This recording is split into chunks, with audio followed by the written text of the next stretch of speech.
Hello dear student, स्वागत है आप सभी का आपके अपने YouTube channel Rahul commerce academy में। झारखंड एकेडमी काउंसिल क्लास 12 का जो एग्जाम हो रहा है वो आप लोगों का मार्च 14 तारीख से स्टार्ट हो जाएगा। इंग्लिश का एग्जाम बेसिकली 16 तारीख से होगा। बहुत सारा डाउट है, सर अभी तक सिलेबस कंप्लीट नहीं हुआ है, अभी तक जेक का बाकी मॉडल पेपर क्यों नहीं आया, कौन सा गेस्ट पेपर से तैयारी करना चाहिए, किस तरीके से हम लोग अपने सिलेबस को कंप्लीट करें, टेस्ट किस तरीके से दें, किस तरीके से बेटर नंबर लाएं, किस तरीके से घर में तैयारी करें। बड़ा कंफ्यूजन है, बड़ा डर है, ये है वो है। अरे भाई रुको और मेरा बात को 5 मिनट मेरे बातों को ध्यान से सुनो। मैं आप लोगों को बताने वाला हूं कि किस तरीके से आप जो एग्जाम मार्च में होने वाला है उसका प्रिपरेशन बहुत ही अच्छे तरीके से कर सकते हैं। आज बेसिकली 15 तारीख है। अगर आज आप लोग अच्छे से मेरा बात को सुन के इसको फॉलो करोगे तो बिलीव मी 1 महीने के अंदर यानी नेक्स्ट 15 तारीख से पहले आप लोगों का सारा सब्जेक्ट्स का तैयारी भी हो जाएगा, रिविजन्स भी हो जाएगा, सिलेबस भी कंप्लीट हो जाएगा, टेस्ट भी दे दीजिएगा, मॉडल पेपर भी सोल्व कर लीजिएगा और गेस्ट पेपर भी जो है बेस्ट गेस्ट पेपर आप लोगों को सजेस्ट करूंगा। तो ध्यान से एक एक चीज को अच्छा से देखना। वीडियो पसंद आए तो बेसिकली लाइक करना, ज्यादा से ज्यादा कमेंट करना, दोस्तों के बीच शेयर करना। कोई भी दिक्कत, डाउट, परेशानी कुछ भी हो, नीचे जो कमेंट बॉक्स है वो आप ही लोग के लिए है। कमेंट करके मुझसे अपनी प्रॉब्लम को जरूर शेयर करना। तो बच्चा, सबसे पहला सवाल ये आता है कि sir Jharkhand academy council 11th class में जो है वो हर सब्जेक्ट्स का 3 से लेके 5-5 सब्जेक्ट्स का सेट डाला था। इस बार ऐसा क्यों नहीं है? क्या बाकी सेट अब आएगा या नहीं आएगा? तो जवाब है नहीं। अब किसी भी सब्जेक्ट का कोई भी मॉडल पेपर आप लोगों के लिए अब नहीं आएगा। जो एक एक सेट आ चुका है वही होगा। अब कोई भी नया मॉडल पेपर या नया सेट नहीं आएगा। ठीक है, आगे बात समझ में। तो अब बारी आता है कि सर आखिरकार हम लोग तैयारी कैसे करें। सबसे पहले आप लोगों के मन में जो डर है या सबसे पहले जो आप लोगों का सवाल है वो है कि या अभी कंप्लीट योर सिलेबस। सर अभी तक सिलेबस कंप्लीट नहीं हुआ। बहुत सारे ट्यूशंस में, स्कूल्स में बहुत जगह जो है वो सिलेबस कंप्लीट नहीं हुआ। अगर कोई एक टीचर कोई एक सब्जेक्ट को पढ़ाते हैं तब उनका सिलेबस भले कंप्लीट हो जाए, लेकिन अगर एक टीचर 2 या 2 से अधिक सब्जेक्ट्स को पढ़ाते हैं तो डेफिनेटली उनके यहां भी जो है वो सिलेबस अब तक पेंडिंग हुआ होगा। तो सवाल ये आता है कि सर सिलेबस को किस तरीके से कंप्लीट करें। तो ध्यान से मेरा बात को सुनो। अगर सिलेबस कंप्लीट नहीं हो रहा है तो मैं सजेस्ट करूंगा कि आप जो मॉडल पेपर देखे हैं, अभी जो एक एक मॉडल पेपर का सेट डाला है उसमें अगर आप गौर करना तो जो आपका एमसीक्यूज है वो एमसीक्यूज सभी चैप्टर से पूछा गया है, लेकिन जो उसका थ्योरी या जो उसका सब्जेक्टिव है वो सब्जेक्टिव सारा का सारा चैप्टर से नहीं पूछा गया है। ठीक है, जिस सब्जेक्ट जिस चैप्टर से क्वेश्चंस पूछा गया है बेसिकली उसी चैप्टर्स को आप लोग करके रखिएगा। जैसे हम बात करते हैं अकाउंटेंसी का, अकाउंटेंसी में आपका सब्जेक्टिव और ऑब्जेक्टिव दोनों है। तो जो ऑब्जेक्टिव एमसीक्यू है, एमसीक्यू में सभी चैप्टर से क्वेश्चन पूछा गया है, तो सभी चैप्टर्स का एमसीक्यूज को कर लेना। इसके बाद आप क्या करोगे, सब्जेक्टिव का तैयारी किस तरीके से करें। जैसे कि मान लो अगर आप बात करते हैं अकाउंटेंसी में, तो अकाउंटेंसी में जैसे आपको डाउट है कि सर बहुत सारा चैप्टर नहीं किए हैं, एनपीओ नहीं हुआ है सर, रिटायरमेंट नहीं हुआ है, कैश फ्लो स्टेटमेंट नहीं हुआ है सर, रेशियो नहीं हुआ है सर, कंपैरेटिव स्टेटमेंट नहीं हुआ है, कॉमन साइज स्टेटमेंट नहीं हुआ है, फॉरफिटेड एंड रीइश्यूड शेयर नहीं हुआ है, डिबेंचर नहीं हुआ है, तो सर क्या करें। तो बच्चा, लॉन्ग क्वेश्चन जो है यानी सब्जेक्टिव जिस चैप्टर से मॉडल पेपर में दिया है चांसेस है कि उसी चैप्टर से ही पूछेगा। तो अकाउंटेंसी में जैसे मान लो कैश फ्लो स्टेटमेंट, अकाउंटेंसी में अकाउंटिंग रेशियो, शेयर्स, डिवेंचर और आपका एनपीओ और एडमिशन रिटायरमेंट, इतना क्वेश्चंस कर लेना। इसी में से लॉन्ग क्वेश्चंस आप लोगों को पूछा जाएगा। और ऐसे भी अकाउंटेंसी में सब्जेक्टिव में जो होगा उसमें न्यूमेरिकल्स और थ्योरी दोनों होगा, तो थ्योरी पे भी जो है वो बेसिकली ध्यान देना। ऐसा करने से क्या होगा, जो सिलेबस आपको इतना बड़ा लग रहा है वो सिलेबस अब छोटा हो जाएगा। जैसे सपोज करो इंग्लिश का बात करें, इंग्लिश में बोलिएगा कि सर इतना ज्यादा सब्जेक्ट है, इतना ज्यादा सब्जेक्ट में इंग्लिश में 2 पेपर है, एक है आपका फ्लेमिंगो, एक बिस्तास। फ्लेमिंगो के अंदर में इतना सारा स्टोरी है, उसमें पोयम भी है, फिर बिस्तास में इतना सारा स्टोरी है, सर इसका थ्योरी कैसे कंप्लीट होगा। तो बच्चा बी प्रैक्टिकल। जो सब्जेक्टिव क्वेश्चन आपको पूछेगा इंग्लिश में, उसमें सिर्फ और सिर्फ 9 नंबर का क्वेश्चन होगा जो बुक से पूछेगा। 9 नंबर का क्वेश्चन। क्या 9 नंबर के लिए पूरा टोटल बुक्स को पढ़ना जरूरी है? मैं कहता हूं नहीं। बीबीआई क्वेश्चन आपको हम बता देंगे, उन्हीं बीबीआई क्वेश्चंस को आप एग्जाम्स के लिए करके जाओगे। तो ऐसा करने से जब आप ऐसे प्रैक्टिकली पढ़ोगे तो जो सिलेबस आपको लंबा लग रहा है एक्चुअल में वो सिलेबस छोटा आपको नजर आने लगेगा। तो ऐसे करके आप लोग अपने सिलेबस को जो है वो ओवरव्यू पढ़ सकते हो। मैं बोलूंगा कि हर सब्जेक्ट का, हर चैप्टर का एमसीक्यू जरूर करना। एमसीक्यू में टारगेट करना कि 40 में 40 नंबर एमसीक्यू में लाना है। ठीक है, और आ जाएगा।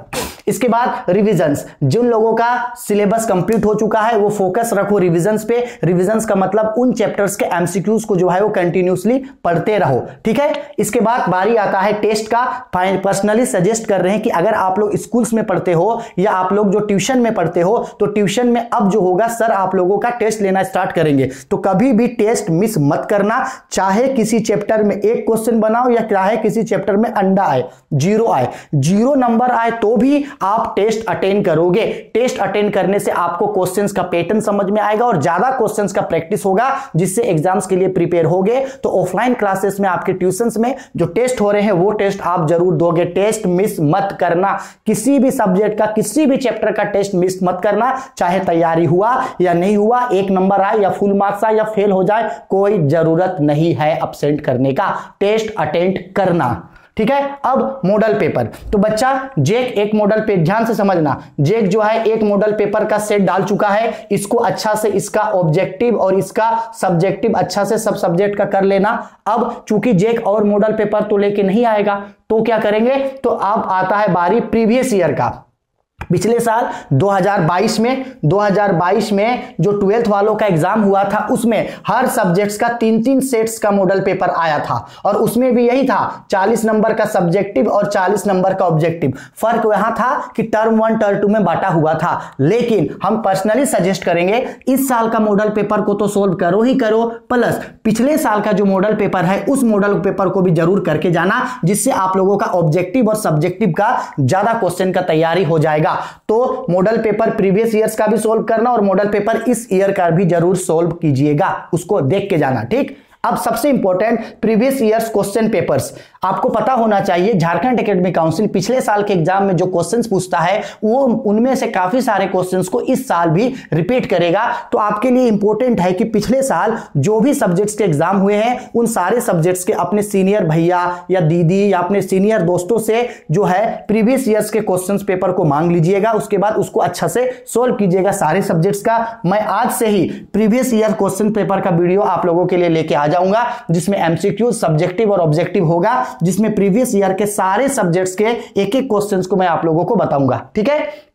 अब आज से क्या होगा, continuously accountancy, business study, ET accountancy, business study, BMT और अकाउंटेंस इंग्लिश, इन सबका वीडियो जो है चैप्टर बाय चैप्टर मैं आप लोगों को बताऊंगा। जैसे मान लो एग्जाम स्कोरर जो आप लोगों को बुक लेके दिए हैं, अब तक जो आप लोग उस बुक से मैं नहीं पढ़ाया हूं, अब मैं आप लोगों को एग्जाम स्कोरर के बुक से पढ़ाऊंगा। मैं एक एक चैप्टर का पहले उसका समरी, उसका कॉन्सेप्ट, उसका थ्योरी समझाऊंगा, इसके बाद डायरेक्ट उसका एमसीक्यू और इंपॉर्टेंट क्वेश्चन बता देंगे, जिससे आप लोगों का पर डे जो है 4 से 5 सब्जेक्ट्स का कंटिन्यू 4 से 5 वीडियोस कंटिन्यू आएगा, जिससे तैयारी हो जाएगा। प्रीवियस ईयर्स में जो एग्जाम्स हुआ है उसका भी क्वेश्चन जो पूछा गया था वो क्वेश्चंस का भी वीडियो कंटिन्यूसली अपलोड होगा, यानी पर डे 4 से 5 वीडियोस आप लोगों को अपलोड होगा। आप लोगों को जो सब्जेक्ट्स आप लोगों का है, जो सब्जेक्ट्स पढ़ना चाहे उसको जरूर पढ़ना, लेकिन प्रीवियस ईयर्स का जो क्वेश्चंस का वीडियो डालूंगा उसको डेफिनेटली जरूर अच्छा से कीजिएगा, ताकि एग्जाम में आप लोग 90% प्लस स्कोर कर सको, ठीक है।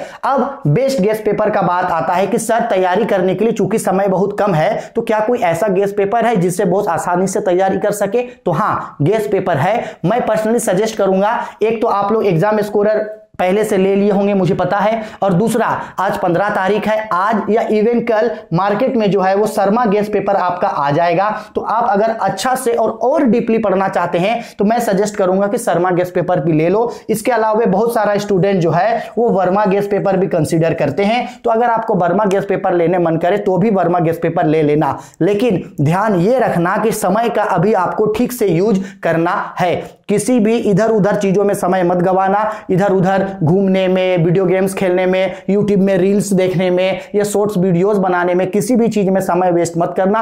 15 दिन का समय है, अच्छे तरीके से यूटिलाइजेशन करना। आज से कंटिन्यू 5 वीडियोस आएंगे, सारे सब्जेक्ट्स के वीडियोस आएंगे। थोड़ा सा अलर्ट रहना, अपना ट्यूशंस मिस मत करना, ज्यादा से ज्यादा टेस्ट देना, जो भी डाउट हो, जो भी परेशानी हो बेझिझक मुझे कमेंट बॉक्स पे कमेंट करके बताना, मैं आप लोगों का जरूर हेल्प करूंगा। अगर आप इतने चीजों को फॉलो करते हो तो डेफिनेटली एग्जाम्स में आप लोगों का अच्छा से तैयारी हो जाएगा। और सबसे इंपॉर्टेंट चीज, हालांकि मुझे पता है कि आप सभी मन लगा के पढ़ाई कर रहे हैं तभी ये वीडियो देख रहे हैं, लेकिन मैं आप लोगों को बता दूं कि आप लोग जो है सबसे इंपॉर्टेंट चीज है, आप लोग रूटीन बना करके घर में पढ़ो। रूटीन बनना बहुत ज्यादा जरूरी है। देखो, हमको पता है आप सभी घर में पढ़ते हैं, लेकिन पढ़ने से ज्यादा इंपॉर्टेंट है कि आप क्या पढ़ते हैं और कैसे पढ़ते हैं, ताकि आप लोगों को यह पता चले कि आप कितना ज्यादा सीख रहे हो। तो सबसे इंपॉर्टेंट है कि रूटीन बना करके पढ़ो, एक प्रॉपर रूटीन बनाओ और उस रूटीन में अपने सारे सब्जेक्ट्स को डालो। अगर आपका 5 पेपर है, एडिशनल लेके अगर 6 पेपर है, तो रूटीन ऐसा बनाओ कि उस रूटीन में आपका 5 या आपका 6 सब्जेक्ट जो है पर डे पढ़ो, क्योंकि एग्जाम में जो आपका रिजल्ट बनाएगा वो सारा सब्जेक्ट मिलकर रिजल्ट बनाएगा। तो जरूरी यह है कि आप सारे सब्जेक्ट्स को पढ़ो। तो रूटीन बनाओ और रूटीन बना के पर डे सारे सब्जेक्ट्स को पढ़ो। इधर उधर टाइम वेस्ट मत करो। कुछ ही दिन का समय है, लगभग 30 दिन का समय है। आज 15 तारीख हो गया, नेक्स्ट 16 तारीख से एग्जाम है। मन लगा के ध्यान दे करके पढ़ो, इधर उधर समय वेस्ट मत करो। अगर ध्यान दे के अभी से पढ़िएगा, हर सब्जेक्ट्स को रोज रोज पढ़िएगा, तो एग्जाम से पहले बहुत अच्छे तरीके से तैयारी हो जाएगा। और मैं सारे सब्जेक्ट्स के वीडियोस आप लोगों के लिए कंटिन्यूसली जो है वो लेता आता रहूंगा। आज से कंटिन्यूसली 4 से 5 वीडियोस रोज आएगा, तो आप वहां से भी देख के पढ़ सकते हैं। कोई भी दिक्कत, डाउट, परेशानी होगा तो बेझिझक मुझे कमेंट करके मुझे बता दीजिएगा। ठीक है, चलो मिलते हैं नेक्स्ट वीडियो में और अच्छे से हम लोग तैयारी करते हैं।